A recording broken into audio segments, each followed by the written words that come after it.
pemirsa, senang sekali Nusa Tenggara Timur hari ini kembali hadir menyapa Anda. Ya, sejumlah informasi menarik dan teraktual dari berbagai daerah di Nusa Tenggara Timur telah kami siapkan untuk Anda. Mengawali perjumpaan kita, berikut kami tampilkan cuplikan berita utama.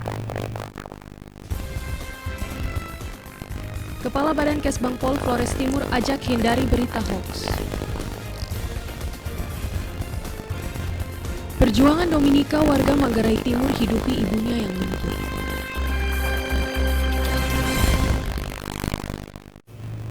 Ya saudara, berita utama tadi akan kami rangkai dengan beragam informasi menarik lainnya bersama saya Tresya Hera dan saya Nina Kulfa. Inilah Nusa Tenggara Timur hari ini selengkapnya untuk Anda.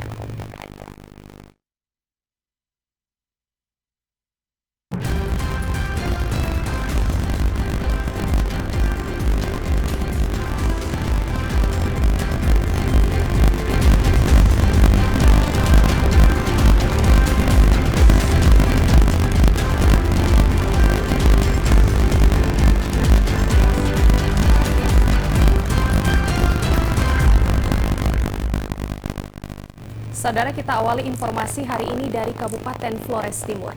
Kepala Badan Kesbangpol Flores Timur meminta masyarakat Flores Timur untuk menjaga keamanan dan ketertiban jelang pemilu tahun 2024. Warga diharapkan untuk menghindari berita hoax, ujaran kebencian, kampanye entitas dengan mengatasnamakan identitas tertentu karena dapat mengganggu stabilitas dan keamanan jelang pesta demokrasi pemilu 2024 mendatang.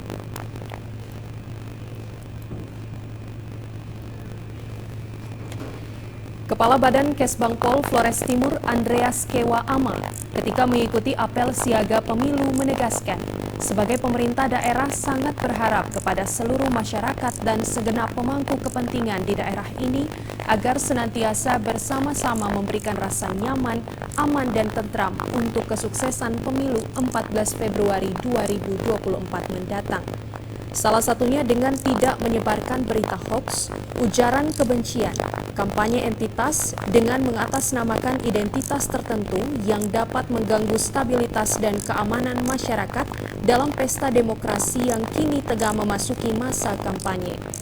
Olehnya momentum apel siaga pengawasan pemilu dan penandatanganan ikrar pemilu damai ini tentunya diharapkan agar segenap masyarakat, partai politik, dan seluruh lembaga pendukung lainnya agar secara bersama-sama menjaga agar penyelenggaraan pesta demokrasi dapat berjalan lancar. Pemerintah menghimbau kepada kita sekalian untuk menjaga persatuan dan kesatuan di bumi Flores Timur, bumi dan holot yang kita capai. Jauhkan segala berita-berita hoax, ujaran kebencian, polarisasi agama yang dapat merusak persatuan yang telah kita rawat, telah kita jaga di bumi Kabupaten Flores Timur.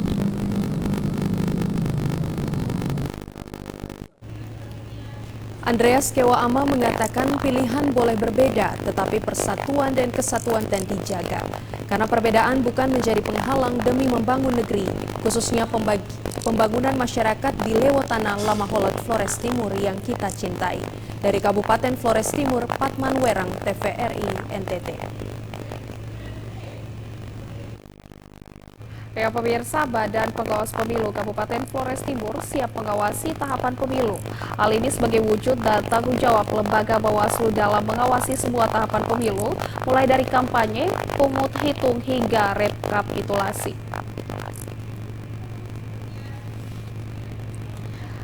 Ketua Bawaslu Flores Timur, Ernesta Katana, memberikan apresiasi kepada Polres Flores Timur yang terus mendukung dan mempermudah parpol peserta pemilu, sehingga surat izin kampanye peserta pemilu diperoleh dengan mudah dan cepat.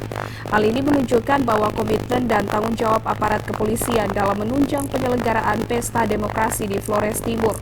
Karena itu, Bawaslu sebagai lembaga pengawasan dalam pesta demokrasi senantiasa berharap agar segala segenap masyarakat dan para pemangku kepentingan senantiasa terus dan tetap menjaga Flores Timur yang damai.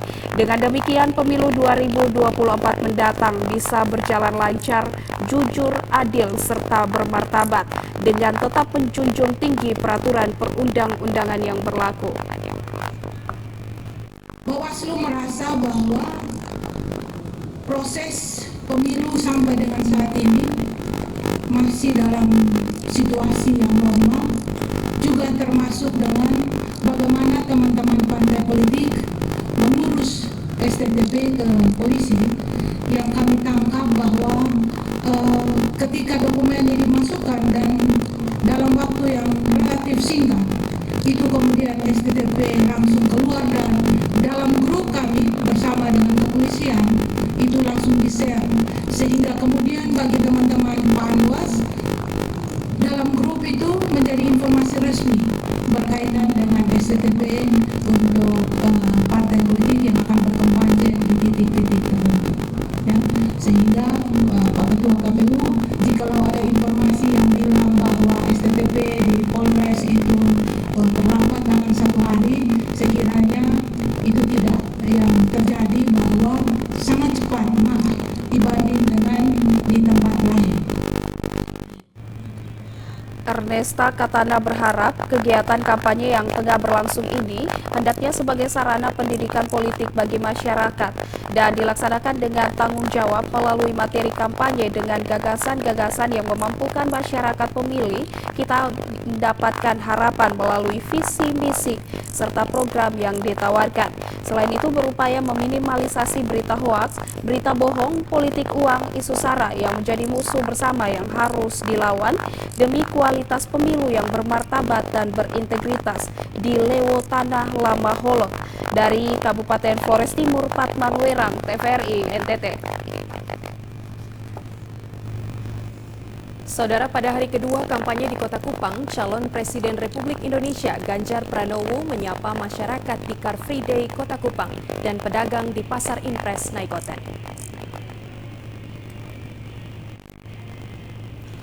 Pada hari kedua kampanye di Kota Kupang, calon Presiden Republik Indonesia Ganjar Pranowo menyapa masyarakat di Car Free Day Kota Kupang dan pedagang di Pasar Impres Naikoten.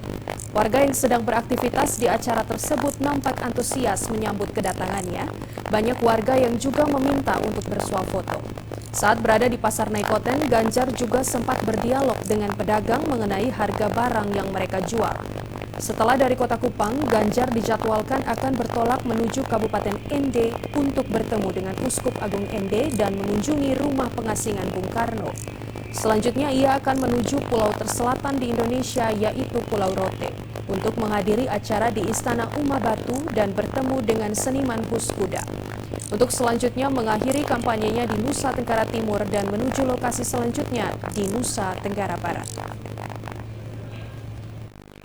Saya berjanji sudah lama ke Rote dan kita harus menepati janji ini sehingga kita mau ke sana. Tadi saya cerita akan ada satu peristiwa budaya dan saya sangat suka sekali. Dan nanti bisa memenuhi janji saya itu bisa bertemu. Amin. Dulu undangannya datang ke rumah saya, jadi saya yang datang ke NTT. betul bisa. Karena Bapak Ganjar cinta dan sayang NTT. Roy, kenapa Roy? Tinggal miangas. Bungkas Kristodapo, TVRI NTT. Ya pemirsa, proyek air minum yang menelan biaya ratusan juta rupiah dinilai mubazir oleh warga. Pasalnya hingga saat ini warga setempat belum menikmati air bersih yang berasal dari proyek pembangunan air bersih.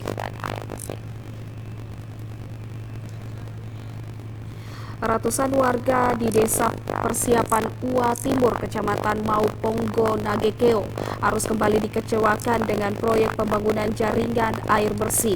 Proyek yang menelan biaya ratusan juta rupiah ini kini mubazir. Warga yang sebelumnya sangat menambahkan air bersih terpaksa harus mengurungkan niatnya mendapatkan akses air bersih yang lebih mudah dan murah. Pasalnya hingga saat ini proyek pembangunan air bersih belum juga berfungsi. Kini warga harus kembali mengeluarkan biaya tambahan untuk membeli air bersih dari mobil tangki. Bahkan warga setempat harus berjalan belasan kilometer untuk mengambil air di sungai. Sejumlah meteran air yang dipasang terpampang rapih di masing-masing rumah warga.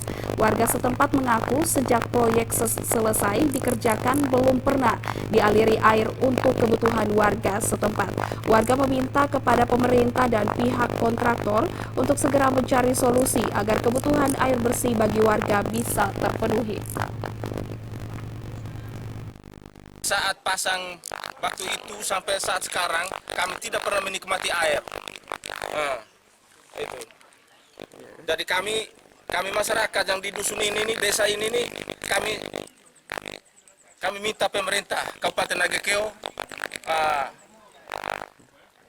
turut mendukung kami supaya kami dapat air bersih. Dari Kabupaten Nagekeo, Doni Moni, TVRI NTT. Sementara itu, Saudara Bupati Timor Tengah Selatan akan segera mencopot jabatan Kepala Desa Supul karena tega menebas kaki dan tangan kiri bocah berusia 5 tahun akibat mabuk miras. Orang nomor 1 di Kabupaten Timor Tengah Selatan juga meminta Dinas P3A dan Dinas PMD Kabupaten Timor Tengah Selatan untuk mendampingi orang tua korban untuk melapor ke pihak kepolisian agar proses hukum tetap berjalan.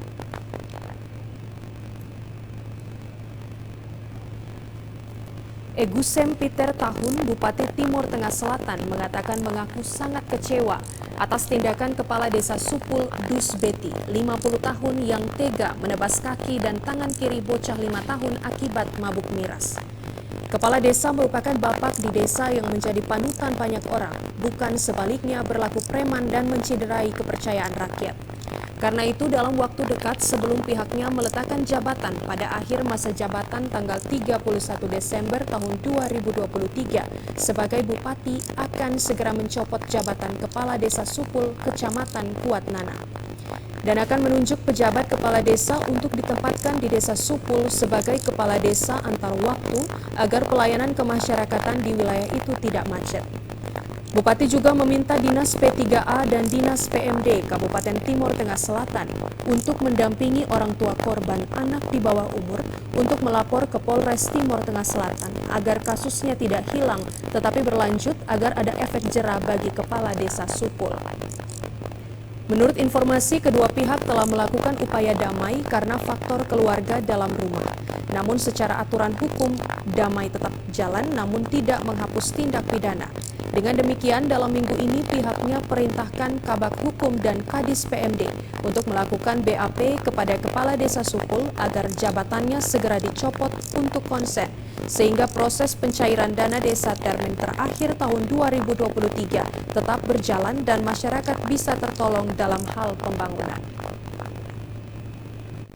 Tim dan sudah di BAP bahwa ini ada masalah rumah tangga antara kepala desa dan istrinya.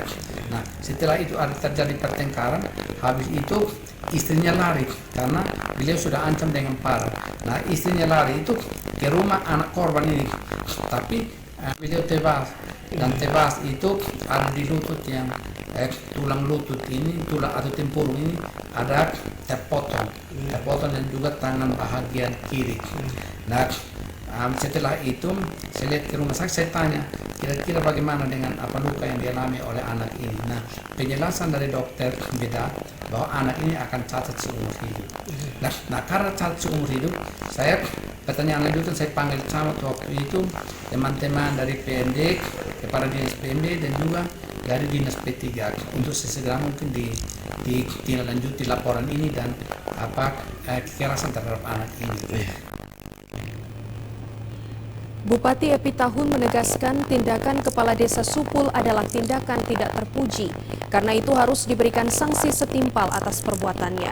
Karena bagaimanapun korban merupakan anak di bawah umur yang harus dilindungi secara psikologi, baik mentalnya dan kenyamanannya karena ada Undang-Undang Perlindungan Anak. Ia berharap kasus ini harus tetap berlanjut dan tidak ada istilah damai.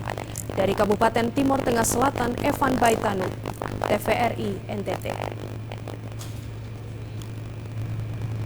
Ya pemirsa, kami akan kembali dengan sejumlah informasi menarik lainnya. Tetaplah bersama kami.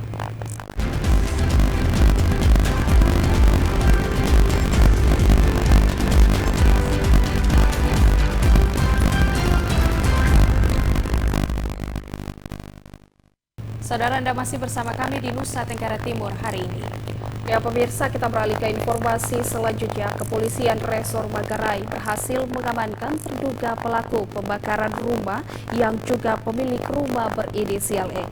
Terduga pelaku ditangkap di rumah ayah kandungnya di Niu, Kelurahan Mata Air, Kecamatan Reo, Sabtu 1 Desember 2023 pukul 21:30 waktu Indonesia Tengah. Hanya butuh waktu 2 kali 24 jam, terduga pelaku pembakaran rumah dan penganiayaan serta pembunuhan berinisial I pemilik rumah berhasil diamankan petugas Kepolisian Resor Manggarai. Terduga pelaku diamankan petugas Satuan Reskrim bersama Polsek Reo di rumah milik saudara Tadu Ahmad atau ayah kandungnya di Kampung Niu pukul 21:30 waktu Indonesia Tengah. Humas Polres Manggarai Ibda Made Budiarsa membenarkan bahwa peristiwa penangkapan terduga pelaku pembakaran rumah dan pembunuhan terduga pelaku ditangkap saat rumah dalam keadaan kosong karena tahu Ahmad atau ayahnya dan keluarga sedang berada di Polres untuk dimintai keterangan. Saat diamankan, pelaku tidak melakukan perlawanan. Petugas kemudian langsung membawa pelaku ke Polres Manggarai untuk selanjutnya dimintai keterangan. Terduga pelaku saat ini diamankan di rutan Polres Manggarai, sementara untuk statusnya belum disampaikan polisi karena masih dalam tahapan pemeriksaan. Dari Kabupaten Manggarai, Leonardus, TVRI NTT.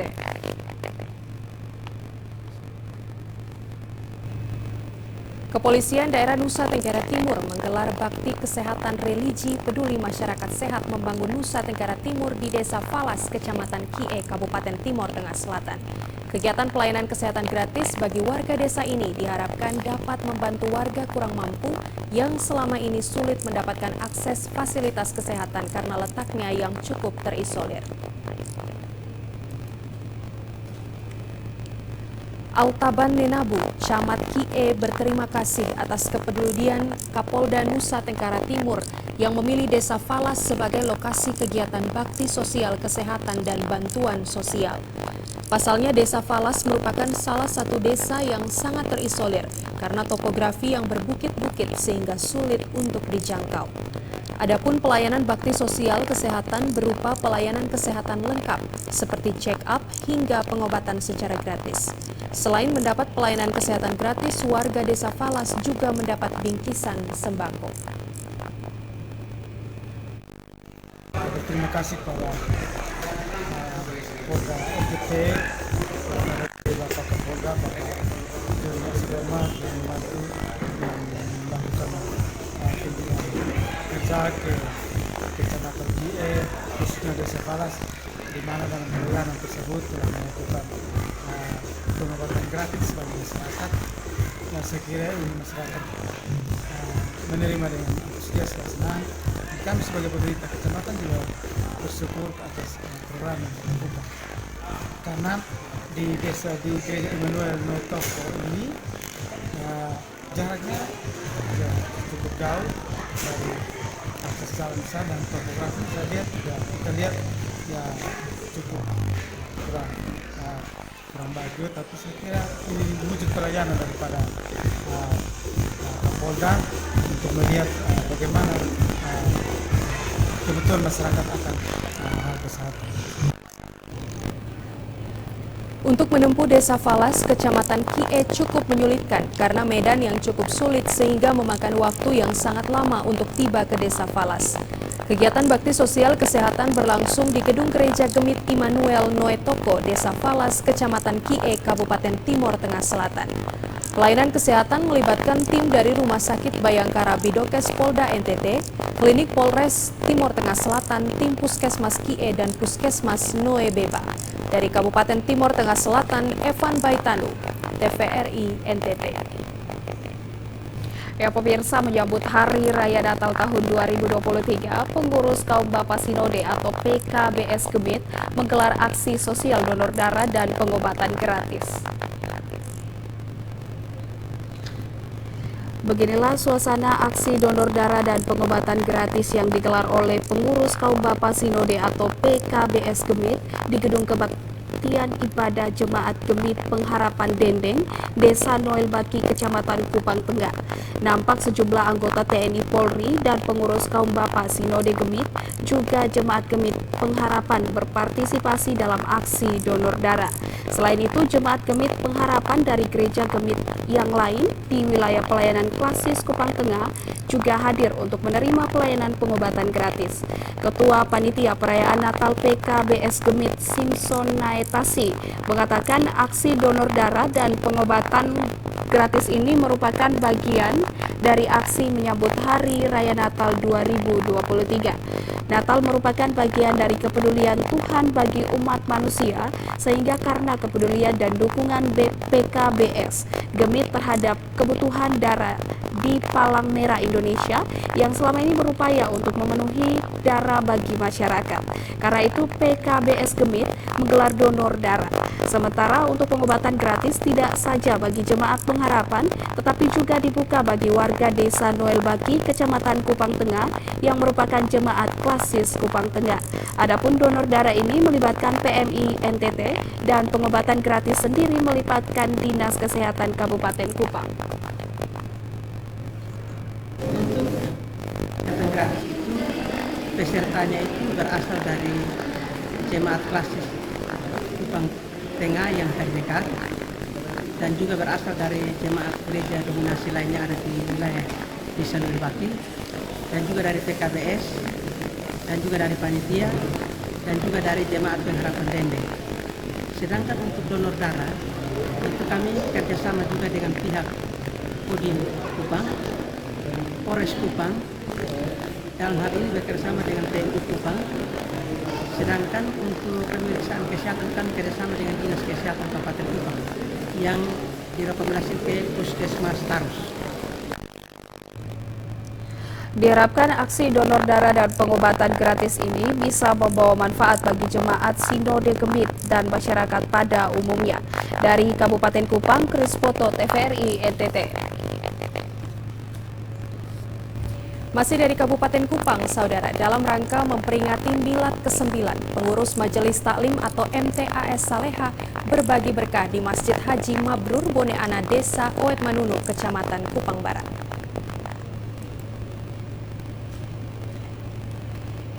Inilah suasana berbagi berkah Majelis Taklim atau MTAS Saleha kepada jamaah di Masjid Haji Mabrur Bone Ana, Desa Oet Manunu, Kecamatan Kupang Barat.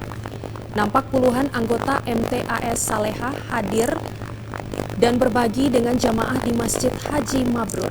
Ketua MT Soleha Rahmawati mengatakan, aksi berbagi berkah ini merupakan bagian dari memperingati milad atau hari ulang tahun ke-9 MT Saleha. Dan berbagi berkah ini merupakan bentuk kepedulian MT Saleha terhadap jamaah yang tinggal jauh dari perkotaan, yang mungkin saat ini sangat membutuhkan uluran tangan.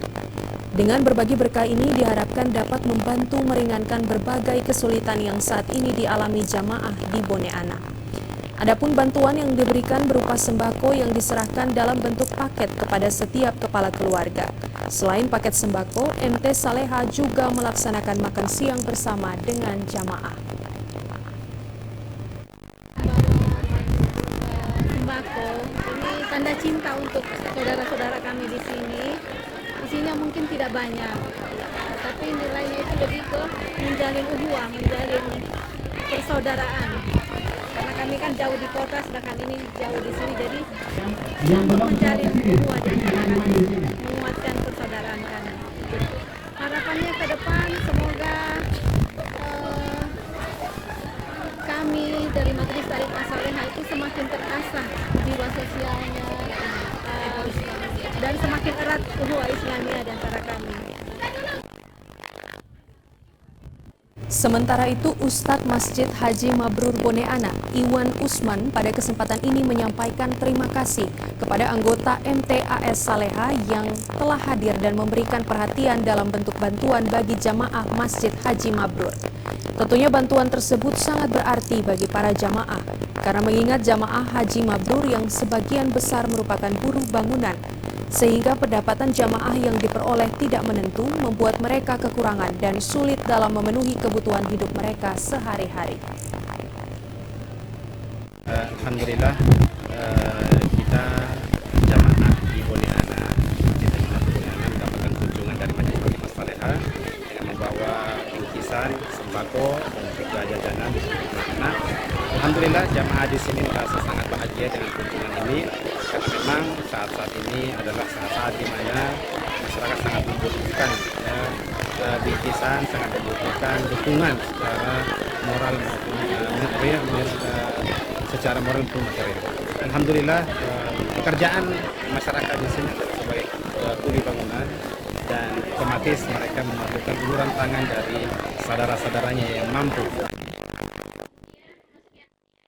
Diharapkan bantuan dari MT Saleha ini bisa meringankan kesulitan yang dihadapi jamaah selama ini dan bantuan yang sama juga bisa diberikan oleh MT Saleha beberapa waktu ke depan. Dari Kabupaten Kupang, Kris Poto, TVRI NTT.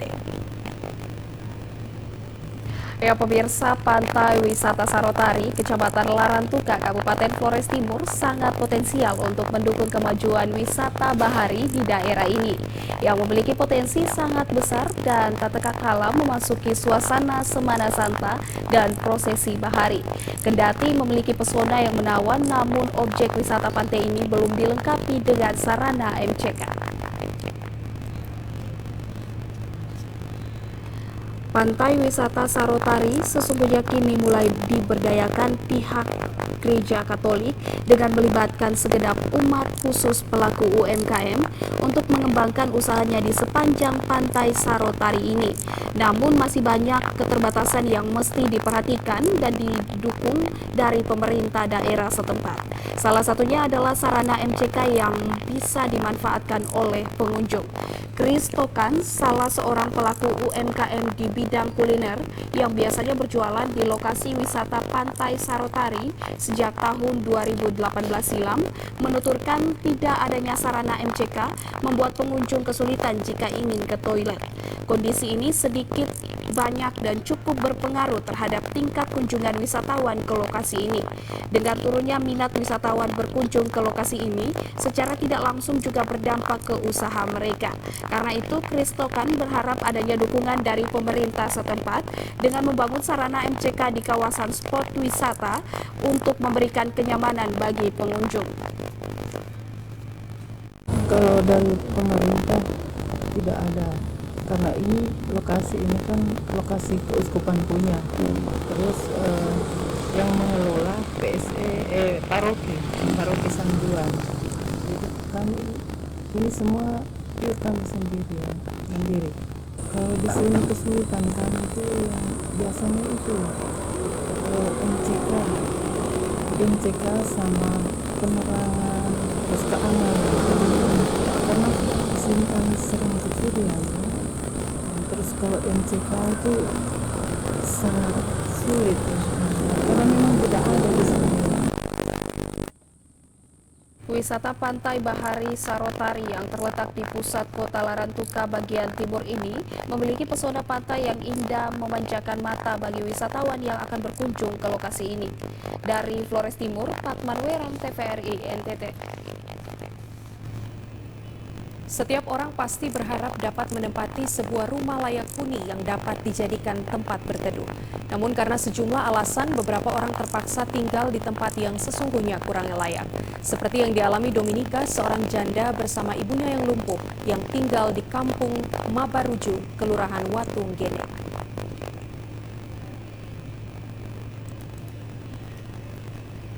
Kehidupan warga yang berada di bawah garis kemiskinan semestinya menjadi tanggungan pemerintah. Namun Dominika dan ibunya yang kini menderita luput dari bantuan pemerintah desa dan kabupaten.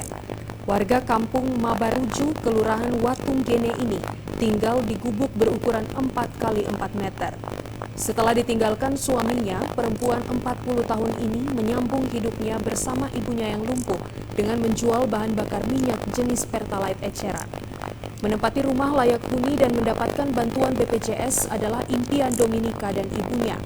Namun di tengah kondisi ekonomi yang serba kekurangan, keduanya terpaksa tinggal di rumah yang tidak layak huni. Saja yang lain-lain tidak ada dari dulu. Tidak pernah 30 lebih di sini, 30 lebih di sini. Tidak pernah dapat bantuan. Tidak pernah. selama 30 lebih tahun. Iya. Ya. Berarti kami buat sendiri. Rumah buat sendiri. Taruh dengan babi, karena om tadi yang mau bantu kami, akhirnya kasih dengan babi. Jadi ada rumah ini. Kan hanya foto-foto, tidak ada mau bantuan rumah. Berarti pernah difoto? Iya, pernah foto berapa kali. Pernah. Kondisi miris ini mendapatkan perhatian dari seorang anggota DPRD Kabupaten Manggarai Timur, Apolonaris Febrian Anggal. Saat berkunjung ke rumah Dominika, anggota DPRD Kabupaten Manggarai Timur ini memberikan bantuan sembako dan BPJS untuk keduanya. Ya, hari ini saya sebagai rasa peduli terhadap sesama, saya mendapat informasi dari beberapa teman bahwa di sini ada ibu jompo dan ibu janda. Untuk itu saya tergerak untuk memberikan sedikit bantuan sosial terhadap sesama sebagai bentuk rasa peduli saya untuk berbagi kasih. Untuk kedua janda ini, Pak? Ya. Dari Kabupaten Manggarai Timur, Paulus Tengko, TVRI NTT. Ya pemirsa, kami akan kembali dengan sejumlah informasi menarik lainnya. Untuk itu tetaplah bersama kami.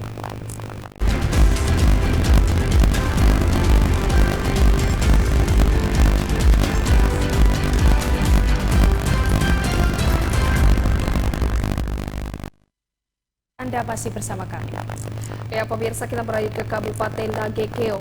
Bulog cabang Bajawa memastikan stok beras di gudang Bulog Nagekeo mencukupi hingga akhir tahun ini. Stok beras di Bulog Nagekeo saat ini sebanyak 500 ton dan jumlah ini tersebar di 2 gudang yang ada di Kabupaten Nagekeo. Kemarau panjang dan program penutupan air pada irigasi Mbai Kanan yang menyebabkan para petani tidak bisa mengolah lahan sawah mereka sehingga berdampak pada berkurangnya stok beras. Namun demikian, Perum Bulog Bajawa memastikan kebutuhan beras bagi masyarakat masih sangat tersedia. Pemimpin cabang Perum Bulog Bajawa Denny Nixon Obije mengatakan saat ini stok beras di gudang Bulog Nagekeo sebanyak 500 ton cukup untuk kebutuhan hingga akhir tahun. Perum Bulog Bajawa juga sedang mengajukan penambahan stok yakni sebanyak 700 ton dan hal ini untuk memenuhi kebutuhan beras di awal tahun depan ketika memasuki musim penghujan.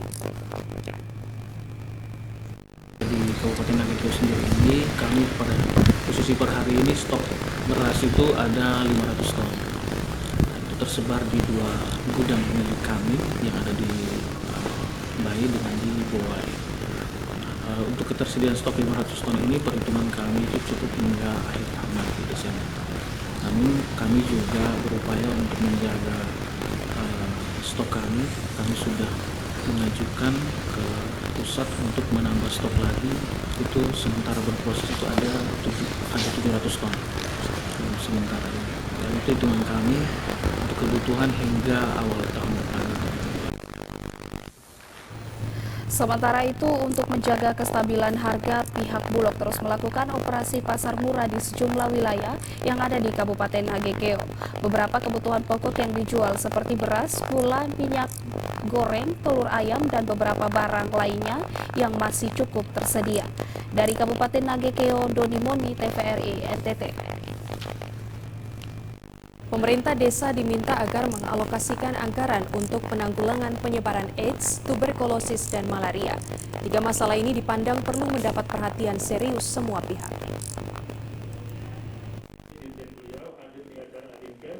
Koordinasi lintas sektor menjadi langkah strategis dalam mengatasi penyebaran HIV/AIDS, tuberkulosis, dan malaria di Kabupaten Lembata. Hal ini mencuat dalam pertemuan kemitraan lintas sektor untuk AIDS, tuberkulosis, dan malaria di Lewoleba Kamis 30 November 2023. Satu di antara beberapa komponen penting dalam mengatasi 3 penyakit menular ini yakni pemerintah desa. Anggota Badan Eksekutif Asosiasi Dinas Kesehatan atau Adinkes Pusat, Halik Sidik berharap agar pemerintah desa di Kabupaten Lembata dapat mengalokasikan sejumlah anggaran untuk penanganan 3 penyakit ini. masalah kesehatan tidak hanya menjadi tanggung jawab dinas teknis. Desa yang menjadi garda terdepan pemerintahan dan langsung berhadapan dengan masyarakat memiliki peran strategis di dalam mengatasi masalah penyebaran HIV/AIDS, tuberkulosis, dan malaria ini. Desa ini adalah unit pemerintahan yang berhubungan langsung dengan masyarakat, jadi bisa bertindak konkret. Apalagi yang kedua ya, dana desa itu dari tahun ke tahun bertambah. Jadi kalau tahun ini 2023 sekitar 70 triliun, tahun depan itu bisa sudah 80 triliun dan lebih besar dana transfer dana desa. Ya, sehingga kita berharap memang dana desa salah satu cara untuk menghadapi atau membereskan isu-isu kesehatan. Jadi saya rasa itu kenapa kita memilih desa ya. PLH Kepala Bapelitbangda Kabupaten Lembata Sahali berkatakan, perencanaan anggaran untuk pengentasan 3 jenis penyakit ini dapat dilakukan melalui mekanisme musrenbang tingkat desa. Meski demikian, ia juga memastikan bahwa semua masukan di dalam pertemuan ini menjadi bagian dari perencanaan yang terintegrasi dalam program prioritas Pemda Lembata. Tentu hasil dari diskusi kita harapkan akan menjadi bagian dari masukan untuk perencanaan yang terintegrasi ke dalam program ataupun kegiatan prioritas, di mana khusus untuk ATM dan penyakit menular lainnya mendapatkan porsi anggaran yang layak, sehingga kita dapat melaksanakan sasaran yang kita tuju tentu dengan baik pula. Kegiatan yang didukung oleh Kemitraan Global Fund dan Kementerian Kesehatan ini dihadiri perwakilan lintas sektor mulai dari unsur pemerintah, organisasi kemasyarakatan, dan LSM. Di akhir pertemuan, para peserta juga menandatangani kesepakatan rencana tindak lanjut upaya eliminasi HIV/AIDS, tuberkulosis, dan malaria di Kabupaten Lembata. Dari Lembata, Andri Atagoran, TVRI NTT. Ya pemirsa, penanganan penyebaran HIV/AIDS di Lembata menjadi salah satu penyebab upaya penanganan HIV/AIDS dan masih menemukan tantangan yang besar.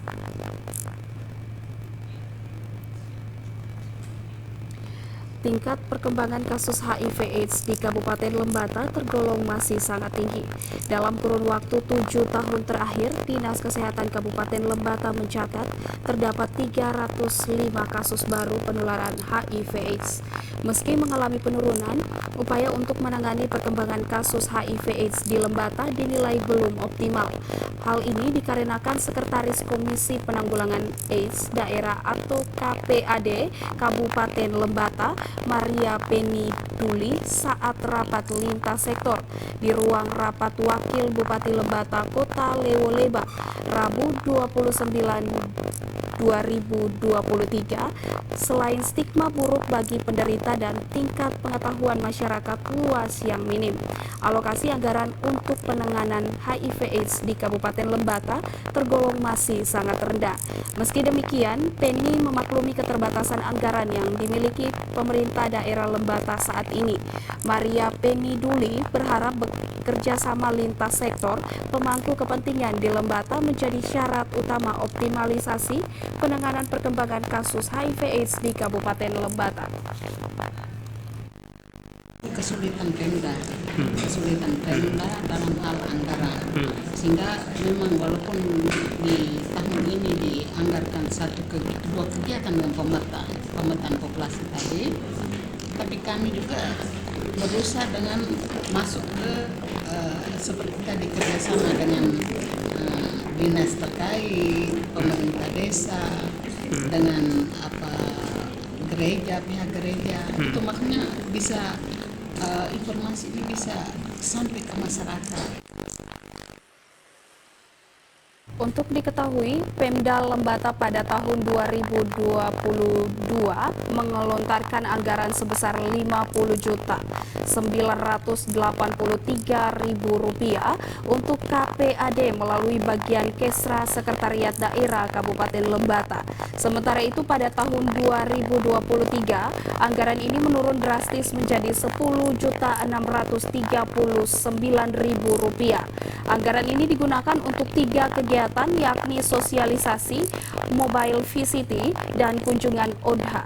Di sisi lain, dana untuk penanggulangan HIV/AIDS pada Dinas Kesehatan dan Puskesmas terus meningkat selama 3 tahun terakhir dengan total Rp465.266.000. Andri Atagoran, TVRI, NTT. Saudara Dewan Perwakilan Daerah Kabupaten Malaka mempertanyakan nasib Puskesmas Weliman yang menelan anggaran 4,7 miliar lebih rupiah. Pasalnya hingga saat ini tidak ada tanda-tanda pemerintah mau membangun kembali, padahal anggarannya sudah tersedia yang bersumber dana dari dana alokasi khusus.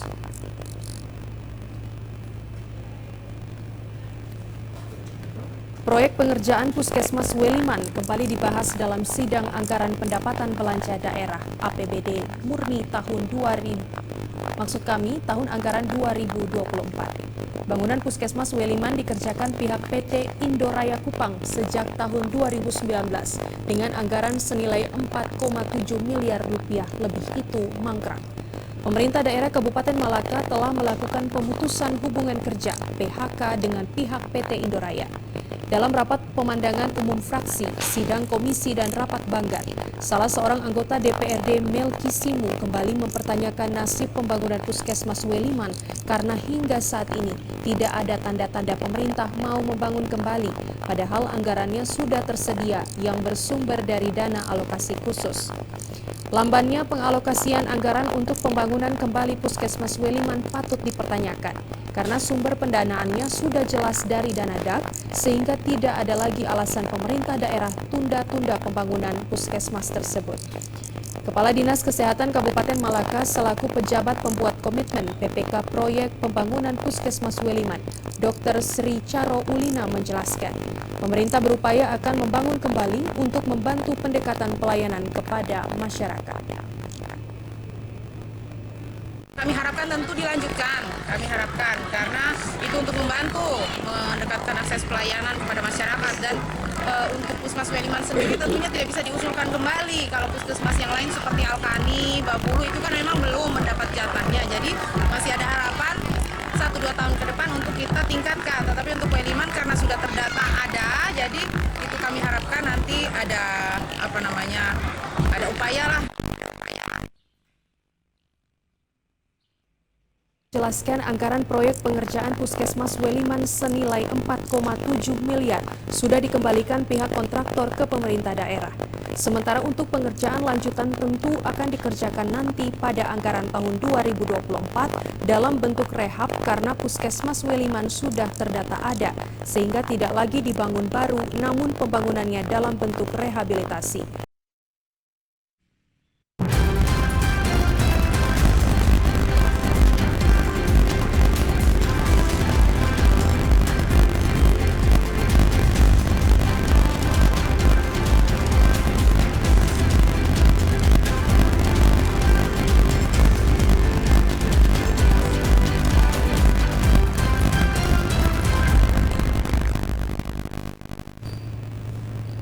Ya saudara, informasi tadi sekaligus mengakhiri perjumpaan kita kali ini. Ya, terus saksikan Nusa Tenggara Timur hari ini yang menyajikan informasi secara santun, lugas, dan berimbang hanya di TVRI NTT Media Pemersatu Bangsa. Akhir kata, saya Andi Narmova dan saya Teresia Hera mewakili seluruh kerabat kerja yang bertugas mengucapkan terima kasih atas kebersamaan Anda. Selamat melanjutkan aktivitas Anda dan sampai jumpa.